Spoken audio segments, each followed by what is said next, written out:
Hello. What's up? How's it going?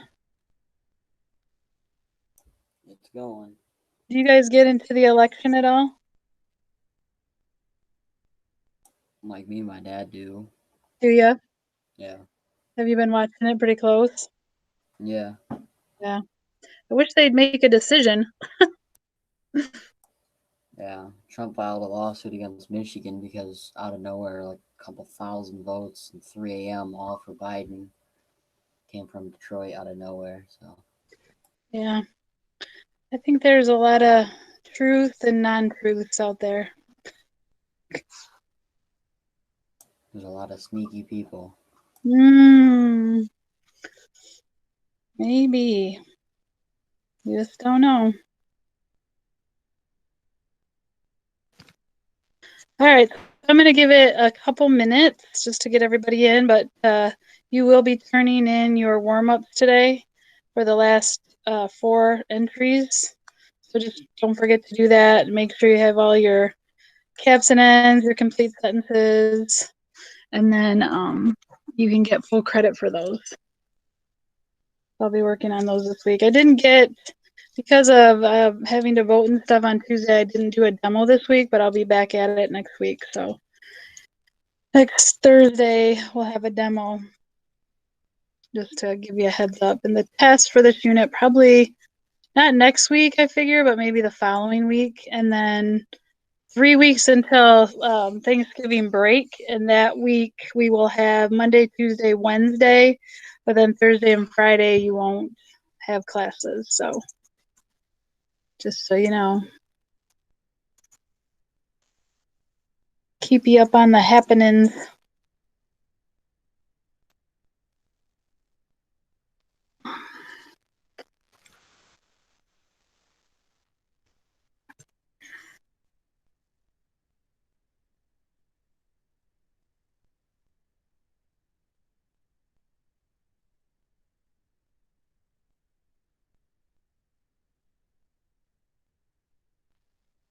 Okay, let's go ahead and get started on the warm-up question. I'm going to turn my camera off so it goes faster. So hopefully it will. It usually does. Okay, so here's the question for today. So last time we were together, we were talking about cardiovascular. So the question is, what does cardio mean? Here you go. 3, 2, 1.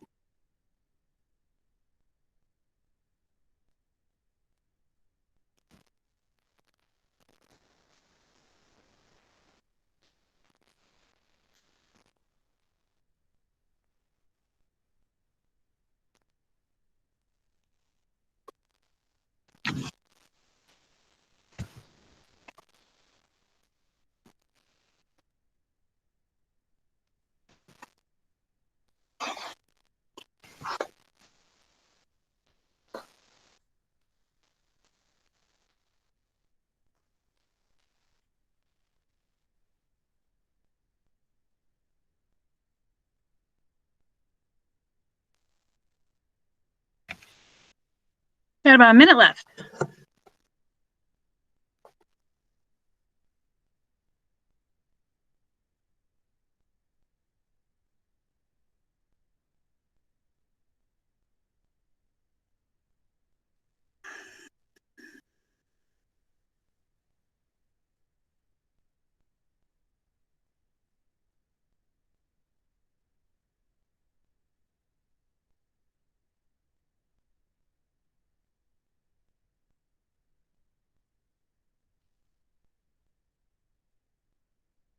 Thirty seconds.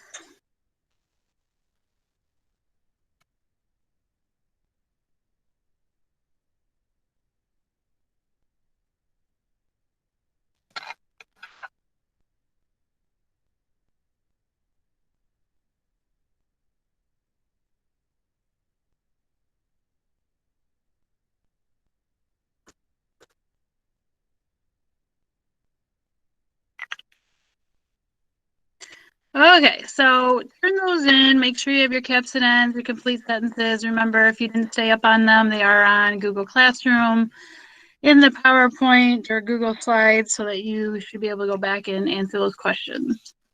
So I want to add to our vocab for this unit. And so I threw in some ones that we talked about last time. I might have threw in a couple that maybe we haven't got to yet. So we'll just go over them and hopefully you'll get to know them. I like to review usually at the beginning of class each time we meet, just so that it's at the forefront of what we're learning and get you acquainted with all the terms so that you do well on the assessment.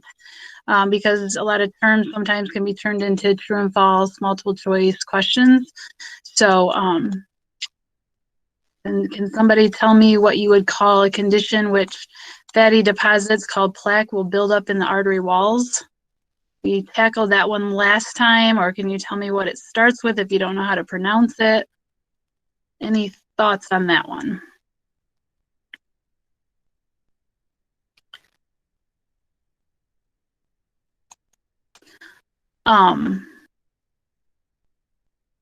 Anybody? Okay, this one is called atherosclerosis. A good way to remember this one, and it's just, I like to come up with really goofy ways to remember, or things that are just a trick to remember it. But I remember that there's two different scleroses. There's one that's called arterial sclerosis, which is when the arteries harden, and then there's atherosclerosis, which is the fatty buildup.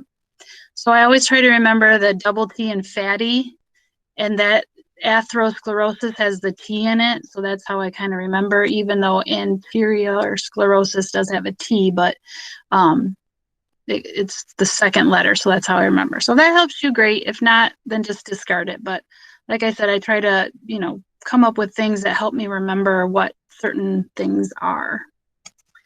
Okay, what do you call the pressure in the arteries when the heart is beating? And I can't remember, I was thinking that we did get to this the last time we were together, but things run together at times. So anybody have any idea what it might be? Okay, so that's going to be systolic pressure and blood pressure. The state of being comfortable with yourself, with others, and with your surroundings. So what type of health is that?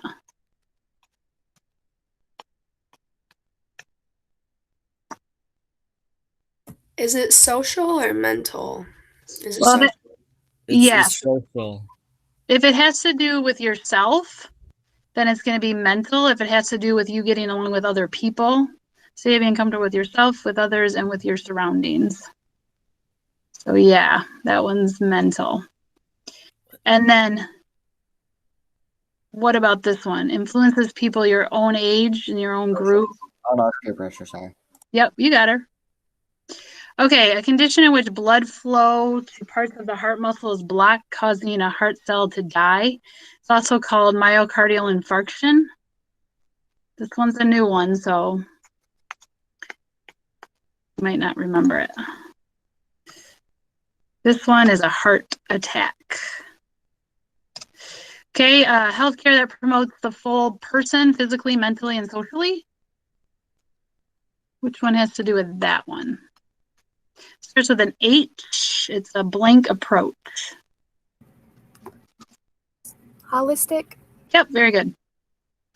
Okay, fitness of the body refers to how well your body functions. What type of health is that?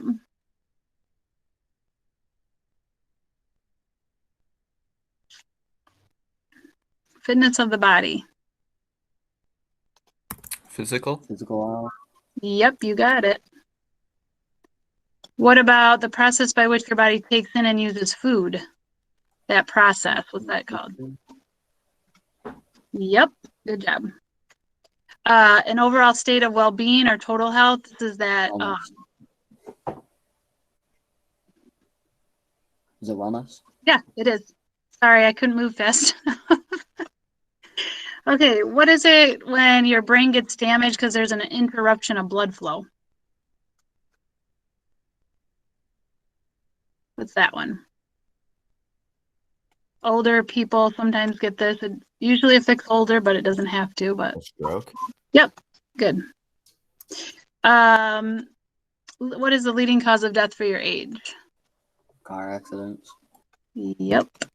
And what about how well you get along with others? What type of health is that? Social health. Yep.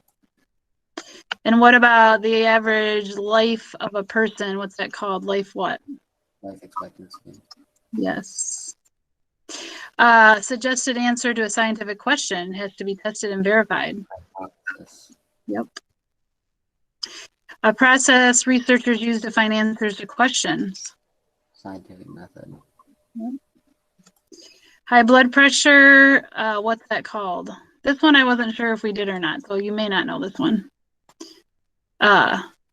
It's consistently higher than normal blood pressure, above 140/90. Any questions? Or, sorry, any answers? Okay, this one is your hypertension, you're hypertensive, consistently higher than normal blood pressure. Which one has to do with the quality of water, air, and food? environmental. Yep.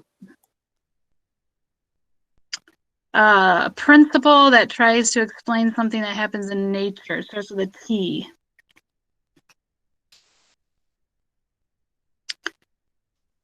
This should have been in your notes. Theory. Yep, you got it, you guys. Good job. State of wellness characterized by peak physical, mental, social well-being. Think of the timeline. Optimum health. Yep, you got it. And then pressure in the arteries when the heart is at rest. So if we already did systolic, what would this one be? If you know anything about blood pressure. Diastolic. And I'll talk a little bit about that today too. What's another word for vessel? Remember this? Vascular. Yep, nice job. And what is the leading cause of death in the United States? Heart disease. Yep. And the identification of a disease, the doctor comes in and gives you his Hypothesis. Diagnosis. diagnosis. Death that occurs due to lifestyle behavior that leads to fatal accidents. This is the other side of the spectrum of that timeline. Yep. Substance that provides nourishment essential for growth. A nutrient. Yep. The pressure that is exerted by the blood against the walls of the blood vessels. Blood pressure. Yep. Last one. What's another word for heart? Cardio. Cardiovascular. Yep, you got it. Good job. Okay, so good. I mean, this class has probably done the best out of all of responding and knowing the terms. That's awesome. One less thing to have to study for the assessment. All right, so I want to go back to our Carl packet, and I'm just going to recap because I know we stopped somewhere here. I know I tried to play this link and I couldn't play it for you. I remember that. So I'm just going to recap, and I do have this link open, so I'm going to play it here in a minute. But atherosclerosis, remember we talked about the T and how you can remember that this is the fatty buildup. I do have some pictures off to the right-hand side that kind of show atherosclerosis and how it can be affected. I kind of talked last time about an expressway and how, you know, if there's an accident, it gets clogged up and, you know, you might be able to still make it through, but sometimes you're sitting there for hours on end because there's a complete blockage. And that kind of just represents how the body is affected when there's a disruption, either completely or, you know, it's gotten a lot smaller for some blood to pass through. Hypertension is basically when your blood pressure is higher than normal. Sometimes when you go to the dentist or doctor, it tends to be higher because you're nervous and maybe you don't like the doctor or the dentist, but this would have to be something that was noticeably higher and it was a repeated type of event. So if the doctor's concerned about it, they may want you to take your blood pressure a couple times a day just to find out if it's a one-time thing, or if it happens a lot, then you might be considered hypertensive and you might have to, go on medication. Maybe it has to do with a diet thing. There could be all sorts of reasons what could cause the person to be hypertensive.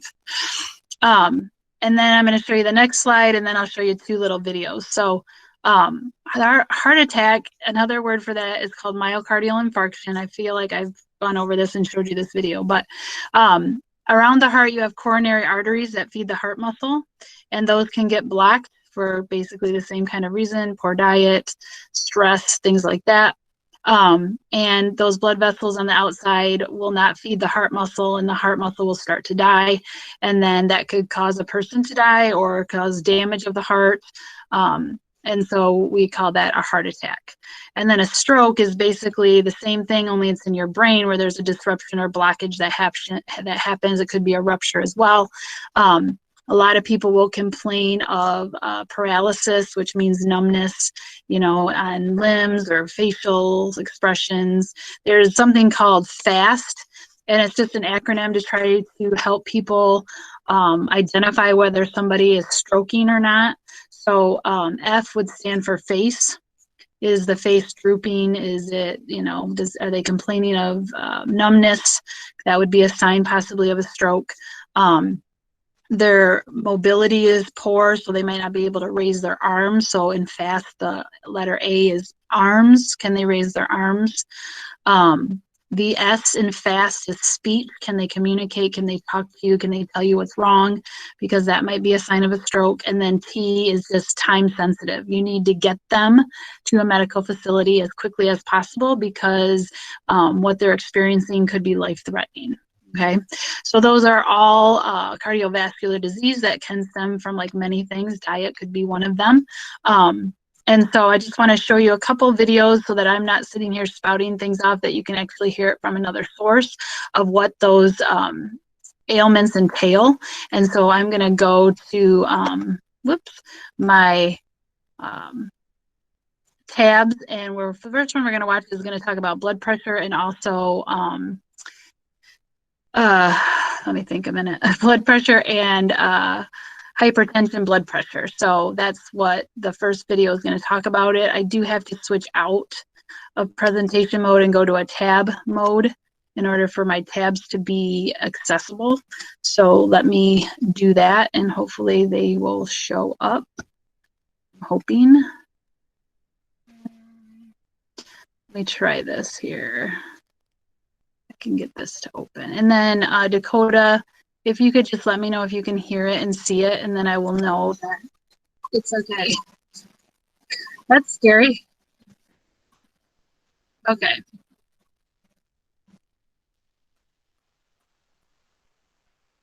Yes or no? I can see it. I can't hear anything. Okay, thank you.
No, we can't see the video, Miss Epka, or hear anything. It's just like a screen that says 1 tab. You can't see it? No, it's just a screen that says 1 tab. Are you hearing it? No. Oh gosh. I was thinking you told me you could hear it. I'm sorry. No, I said I could see it, but I didn't know that wasn't the video. Okay, sorry about that. Let me get this in the right mode and then we'll try that again. Glitches are bound to happen. It's part of where we are in the world. Okay, so let me try this.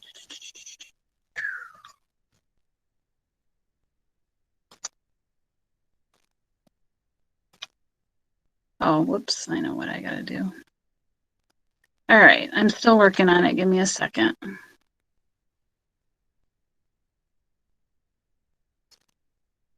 Okay. All right, can you see my screen now, Dakota? No, you're not presenting. Okay. I thought I was in the mode I needed to be, but maybe I'm not. Okay, let me get back to that. Good Lord. So much fun. Okay, I'm going to give this a go, and I'm hoping it's going to work. So I'm going to lower my volume because I have this up so high I can barely hear Dakota talking to me. I'm not deaf, I promise. Okay, so here we go. Let's try this again. Sorry about this. Can you see it now, Dakota? It's starting up, and Okay, yeah, it thank looks like you. you can see the video. All right, thank you so much. This one's bad. January 2017. Okay, here we go. Sorry. If you lined up all the blood vessels in your body, they'd be 95,000 kilometers long. And every day, they Dakota, carry the can you hear it equivalent and see of it? over 7,500 liters of blood, though that's actually the same 4 or 5 liters recycled over and over, delivering oxygen and precious nutrients like glucose and amino acids to the body's tissues. All that blood exerts a force on the muscular walls of the blood vessels. That force is called blood pressure, and it rises and falls with the phases of the heartbeat. It's highest during systole, when the heart contracts to force blood through the arteries. This is your systolic blood pressure. When the heart is at rest between beats, blood pressure falls to its lowest value, the diastolic pressure. A typical healthy individual produces a systolic pressure between 90 and 120 millimeters of mercury, and diastolic pressure between 60 and 80. Taken together, a normal reading is a bit less than 120/80. The blood traverses the landscape of the body through the pipes of the circulatory system. In any plumbing system, several things can increase the force on the walls of the pipes: the properties of the fluid, extra fluid, or narrower pipes. So if the blood thickens, a higher pressure is needed to push it, so the heart will pump harder. A high salt diet will lead to a similar result. The salt promotes water retention, and the extra fluid increases the blood volume and blood pressure. And stress, like the fight or flight response, releases hormones like epinephrine and norepinephrine that constrict key vessels, increasing the resistance to flow and raising the pressure upstream. Blood vessels can usually handle these fluctuations easily. Elastic fibers embedded in their walls make them resilient. But if your blood pressure regularly rises above about 140/90, what we call hypertension, and stays there, it can cause serious problems. That's because the extra strain on the arterial wall can produce small tears. When the injured tissue swells up, substances that respond to the inflammation, like white blood cells, collect around the tears.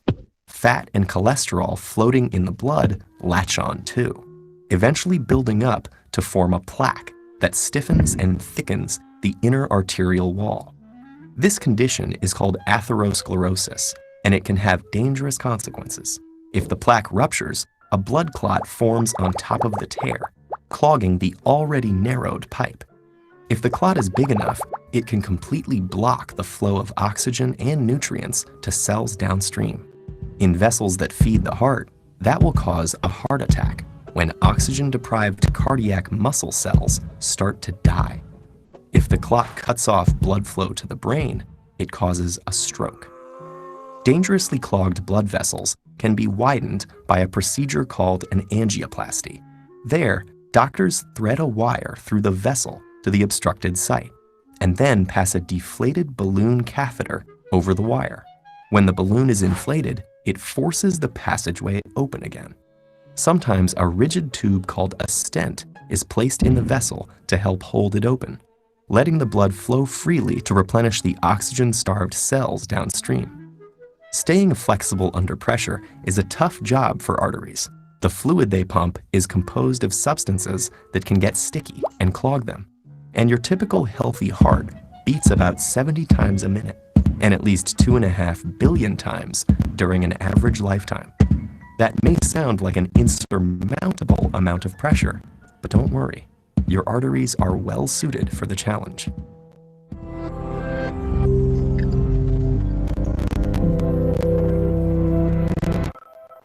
Okay, I got one more I'm going to show you, and it's a shorty. It's not super long at all, so let me grab that for us, because I'm pretty sure I showed you the heart attack one before. So this one's just on stroke. It's like 30 seconds.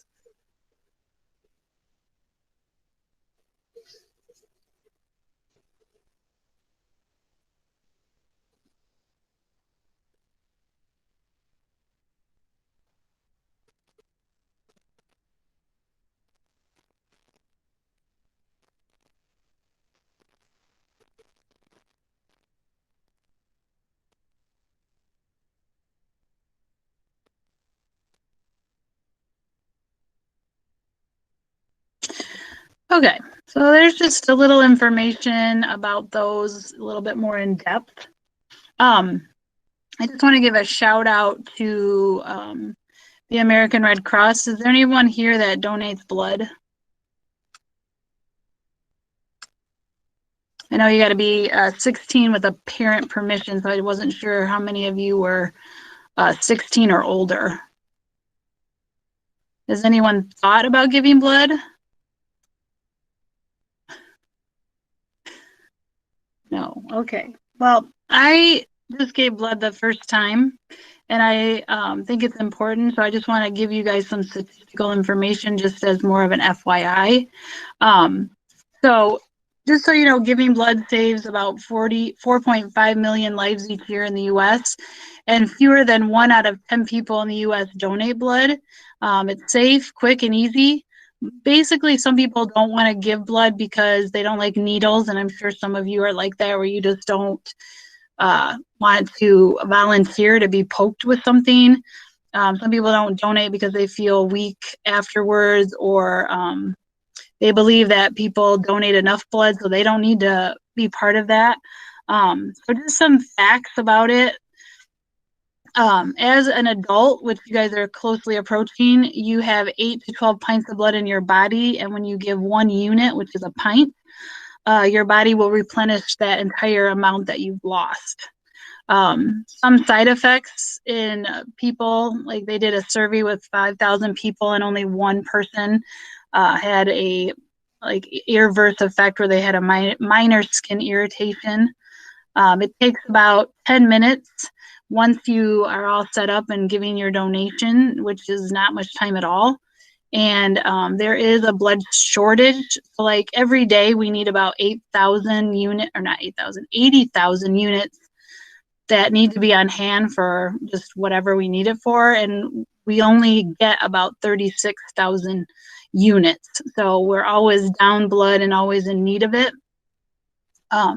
Each unit you donate, which is the pint, can be divided into 3 primary components. So red blood cells, plasma, platelets, and it has the ability to save up to 3 lives. So like, for example, a car accident, let's say, needs 50 or more units of blood, depending on the severity of injuries. When somebody gets an organ transplant, they need about 50 units. If they were going to get a liver transplant, other transplants only need 10. If they're in a trauma and injury, and over, that's the leading cause of death for your age group, but it's still up there. Remember that people could need up to at least 50 units of blood. Bone marrow transplant, burn victims need 20 units. And it takes 50 people to provide enough blood to help a major accident or trauma patient, and the blood donations of 20 people to help a burn victim. Oh my gosh. So just a plug on it. I know we do a blood drive at Penfield, or we were doing them. Something to think about of way you can like give back if you're okay with needles. And like I said, I just gave my first donation. I have O negative blood, which means that I can give to anybody. But the negative for me is that I can only get O negative blood. So O negative is sought after just because I can give it to anybody and myself. So, even if you have like A negative or B positive or whatever, it's still in need, and you should think about it. So that's just my plug for the American Red Cross, and something maybe you should consider. Okay, so I'll get off my soapbox. All right, so going back to our slides here, I'm pretty sure we talked about blood pressure, but I'll quickly run through it just really quick. So when you go to the doctors, you always get your blood pressure. Some of you might even have experience going to the dentist and having your blood pressure taken. Sometimes doing that, they might be able to catch something, because it seems like you go to the dentist twice a year. Oh my God, my watch keeps going off. You go to the dentist twice a year, and most people either see a doctor once a year for a physical or don't go at all. So possibly they might be able to pick up on a high blood pressure situation. But basically it's measuring the pressure in your blood. So you go in, they'll put a cuff on you, they'll take their stethoscope and they'll put it right next to the cuff, next to your brachial artery. And then they're going to pinch your brachial artery to determine the pressure within that artery wall. And so they have this little dial that's called a sphygmomanometer, and they will squeeze the little pump up to, like, let's say 160, and then they're going to slowly release the pressure. And as soon as the nurse hears your heart for the very first time through the stethoscope, that's going to be your systolic pressure, and that's pumping pressure. So when your heart is pushing blood through those arteries, it's measuring what the pressure of that is. And then when you can, usually as soon as they get the systolic pressure is when you start feeling your heart beating, which always unnerves me a little bit, just to be able to feel the pulsation.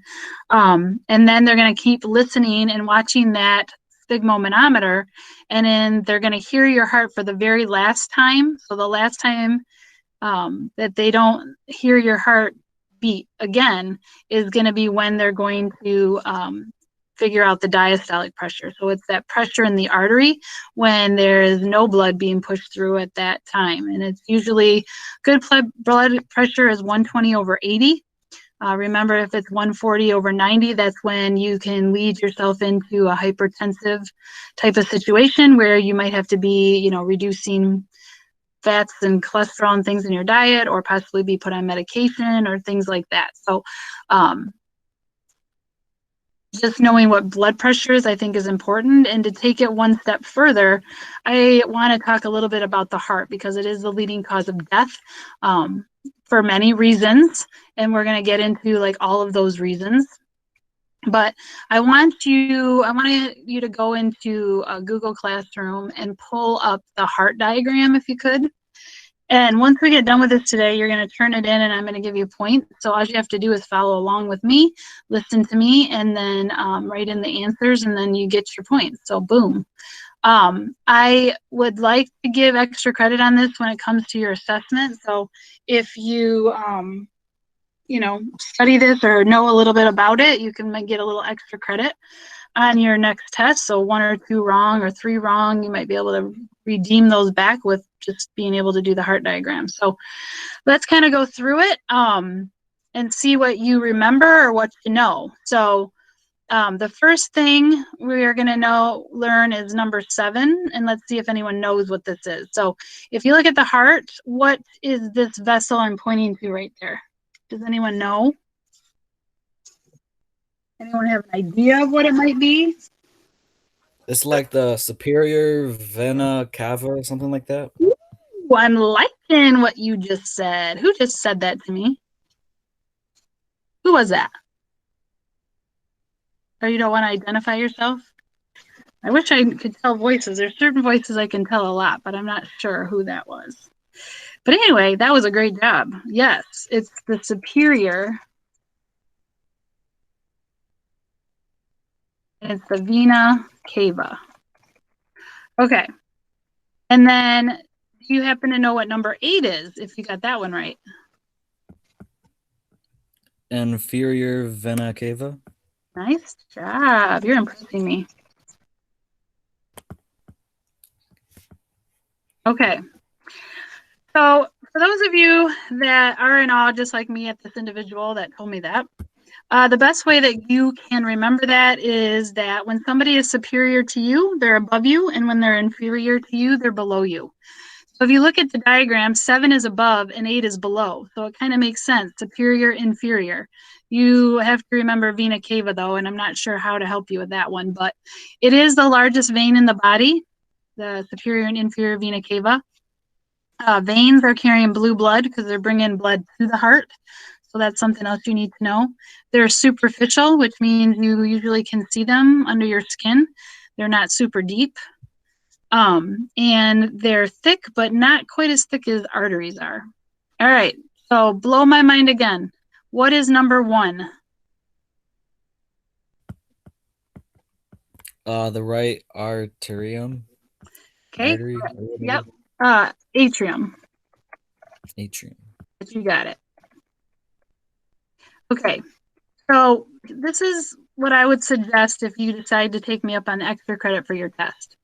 Whenever you get a heart diagram, always put an R on the left and an L on the right. So what that basically is showing you is that the heart that you see right now doesn't sit this way in your body, it sits opposite.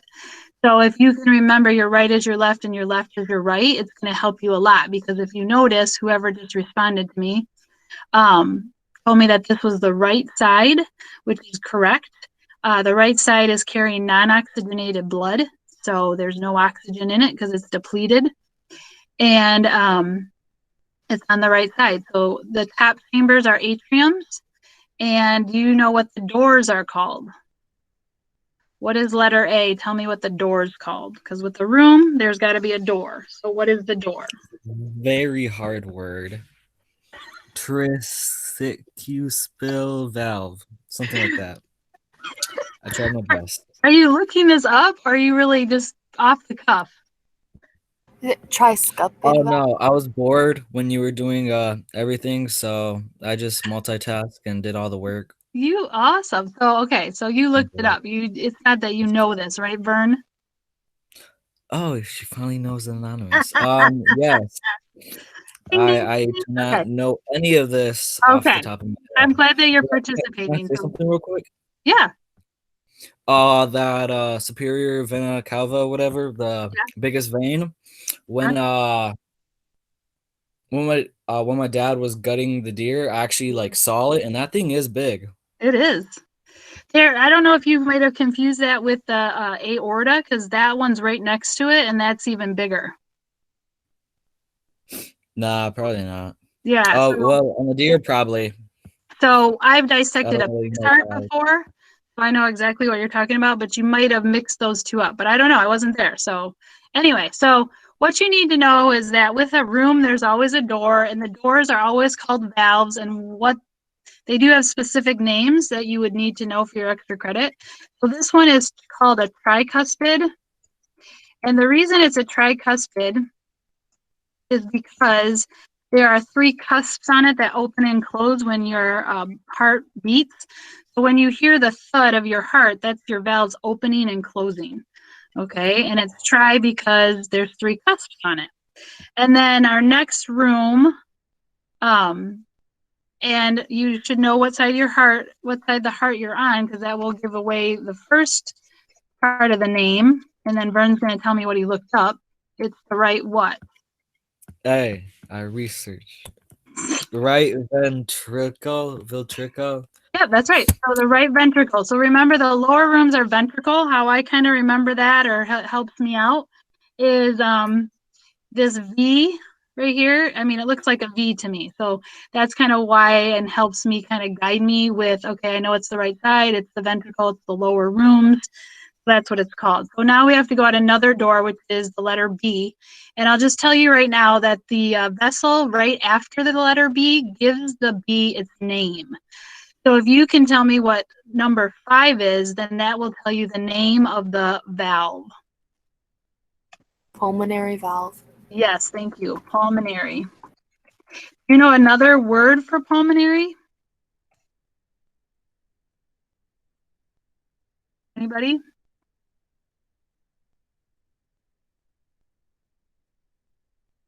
Another word for pulmonary is lungs.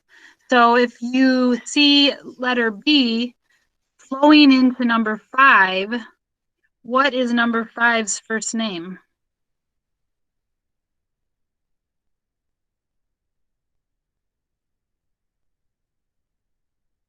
Pulmonary.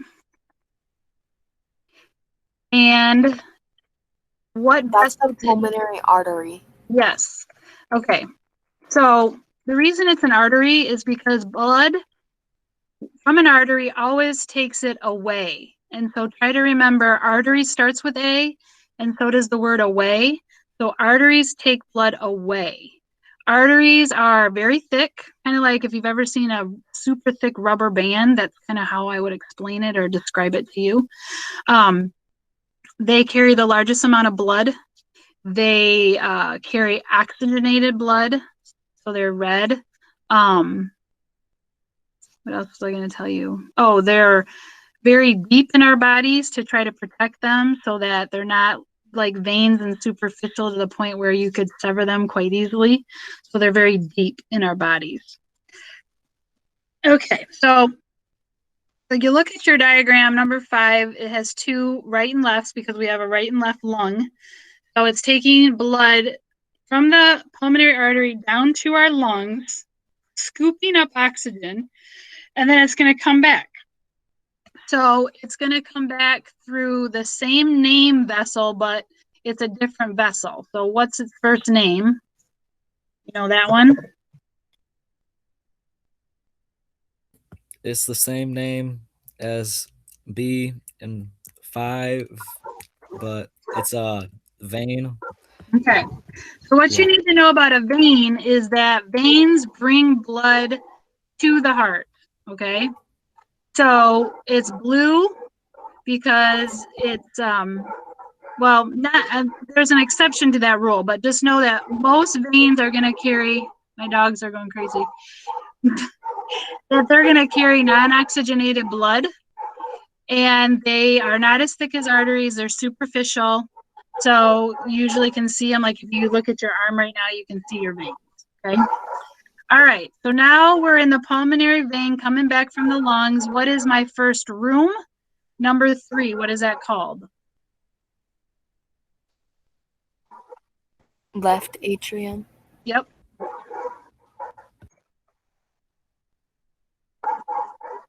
Left atrium. And then it's got to go through a door. So what do we know the doors to be? What are the doors?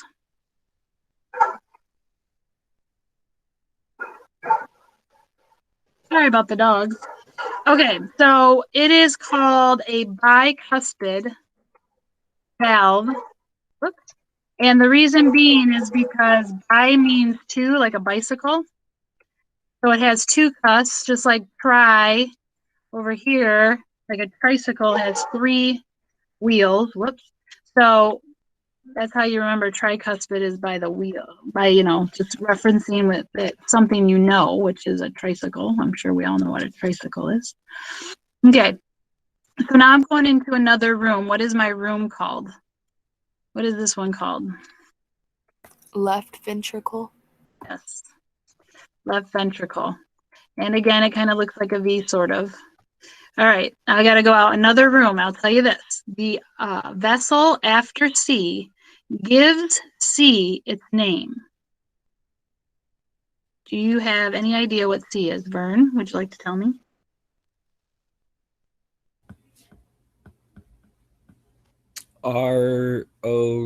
It Aortic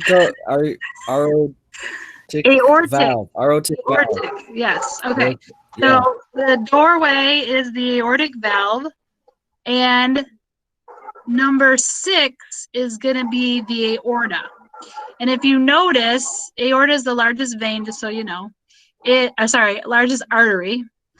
The 6B goes to our head, 6A, 6C go to our arms, and then if you can see, it kind of sneaks behind the heart a little bit, and those go to our legs.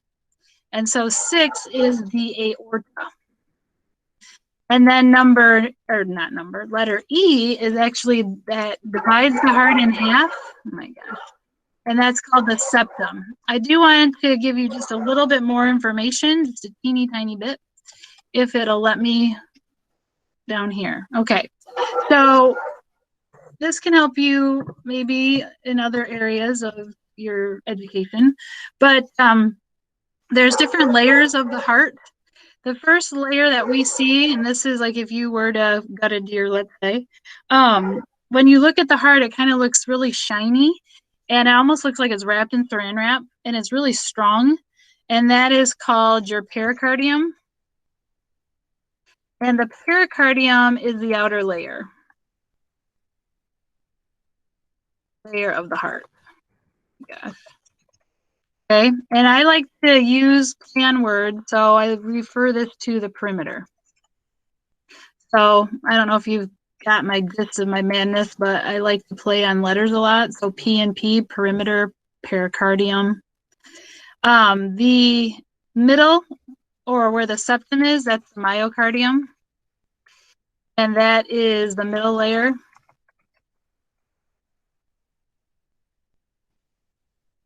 And I like to use the word middle for this because it's the middle, okay? The middle and the final layer that we're going to talk about kind of look like a steak, you know? So they're not real strong because they're inside of the heart. So if you've ever kind of seen a steak, you can see the myocardium, and you can also see the endocardium, which is the inside. And that is the inner layer. I like to use the word enter for this one. So that means like when you enter in, so letter E for endocardium, E for enter. So you can kind of see how that kind of plays out. So just kind of remember that. That could be an extra credit question, possibly.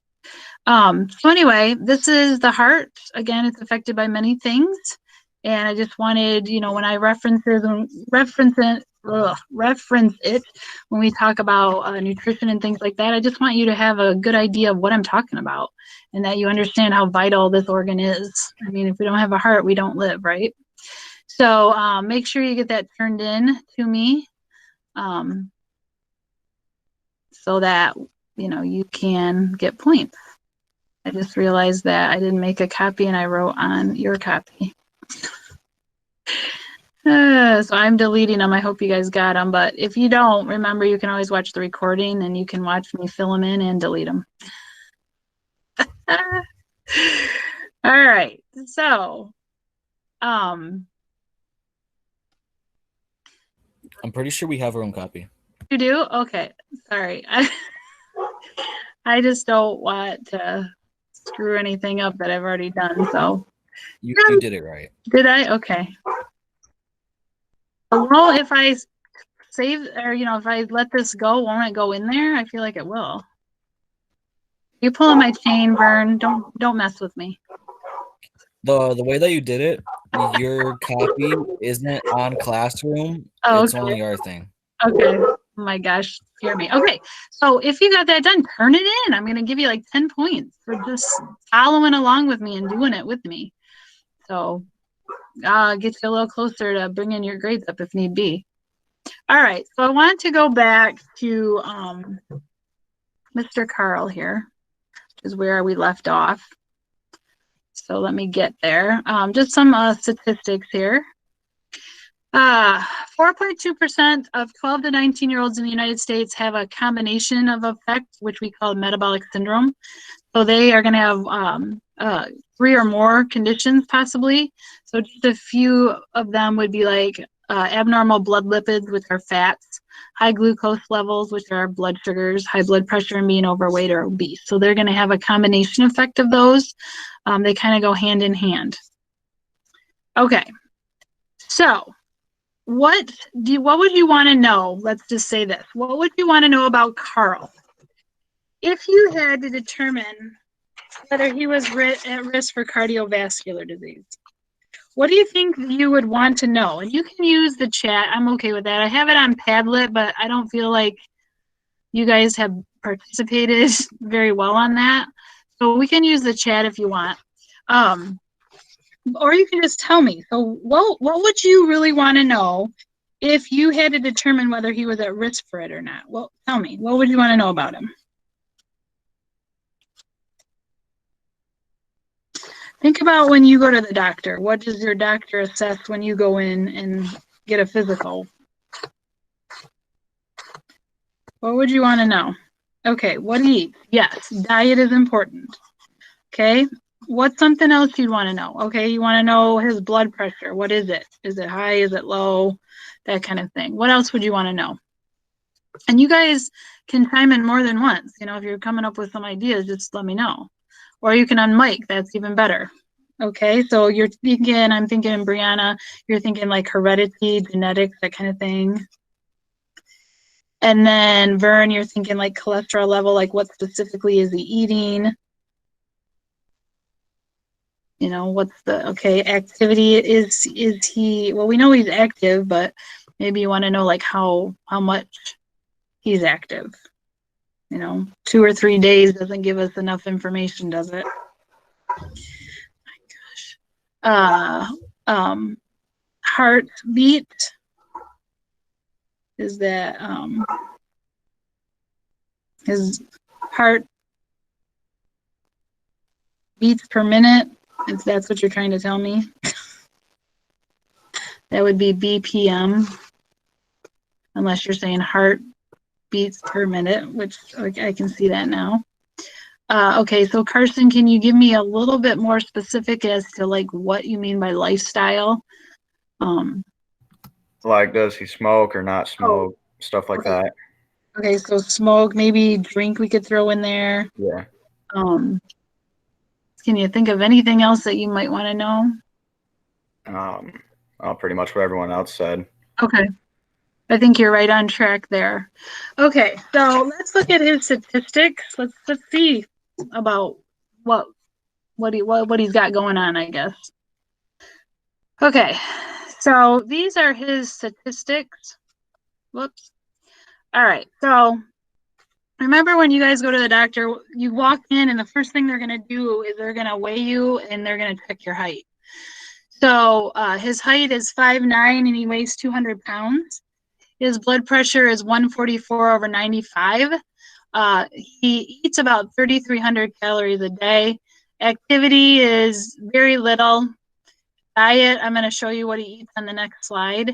And he doesn't have any family history of cardiovascular disease. So that was one of our questions that you wanted to know, was about heredity. And there's nothing that indicates that he should be concerned about that, at least genetically. So let's kind of look at what he eats. Okay, so this is obviously one day. It's not, you know, we didn't track him for, you know, 2-3 weeks. But this is just his typical day of eating. So he'll eat like 4 Eggo waffles, putting peanut butter on each one, syruping them. He drinks whole milk, and that's for breakfast. And then for lunch, he eats 1 to 2 pieces of pizza, French fries with dipping sauce, which is ranch. He has a cookie, and he drinks the chocolate milk. And then for dinner, he goes home and he has chicken ramen noodles, and then a grilled cheese sandwich with a pop, and then a piece of chocolate cake. So what I would like to do is have us dissect this menu so that we can really see if he truly is eating 3,300 calories, or maybe he's high or low or what have you, so that we can go ahead and dissect that. But because I want to do it kind of in groups where I, like, for example, give 5 of you breakfast, 5 of you lunch, 5 of you dinner, and then have you group out and just have to do like 4 or 3 items.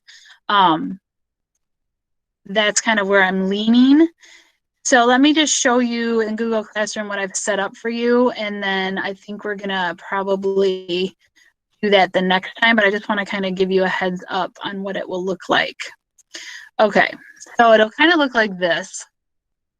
And I did the math. So like if you eat 4 Eggo waffles, you would have to take the calories that we look up and times them by 4. And same with the peanut butter and syrup, and then whole milk. So what you're looking up is calories. And also what I want you to keep track of too is like how much, because I know French fries are just 10. And if you ever, if you go to McDonald's this weekend or something, or wherever, fast food, I want you to count your French fries, because I guarantee that in one small fry, you get at least 20 to 25, maybe 30 fries. And the calorie count that we're going to look up is only giving us 10 French fries. So just kind of keep that in mind as we go through. So on Monday, we'll probably start with this, where I'm going to have you dissect the menu and group you guys out, and you're going to use a web page to look up the calories and then write them in, and then we'll figure out how close we are to that. So that's going to be our Monday next week, and we're also going to revamp his diet. So we're going to kind of give him some more options that he needs to maybe make some better choices. And so we'll be doing a revamp on his diet as well next week. So I want to end class a little early, just because I don't want to start in on that and then, have to stop midway through.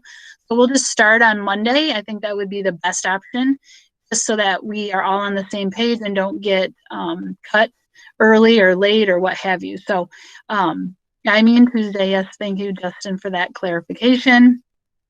Thank you guys for coming, and have a great weekend, and I will see you later. I am in office hours from 2 to 3 today, and then also 11 to 12 tomorrow if you need anything. So look me up. Otherwise, thanks for participating. It was great. You guys did an awesome job today, and we'll see you next time.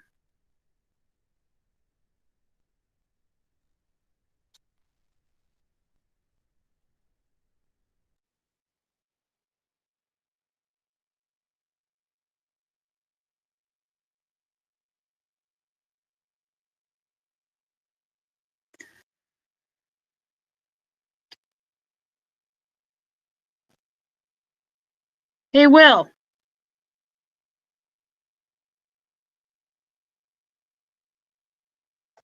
Yeah. Are you going anywhere on Saturday? Am I doing anything Saturday? No. You are? I'm not doing anything, no. Oh, okay. Because do you know Aubrey Newman? Oh, yeah. That's isn't that your son Cole's girl? Yes. Yeah. Yeah, there's some kind of dance going on this Saturday. I just wondered if you were going to be there. Yeah, Aubrey's friends with my girl. That's how I know her, and that's how I know Cole. Yeah, I know. It's kind of funny. All right. I was just curious. No worries. Yeah. All right. Well, take care. We'll see you next time. Yep, see ya. Bye.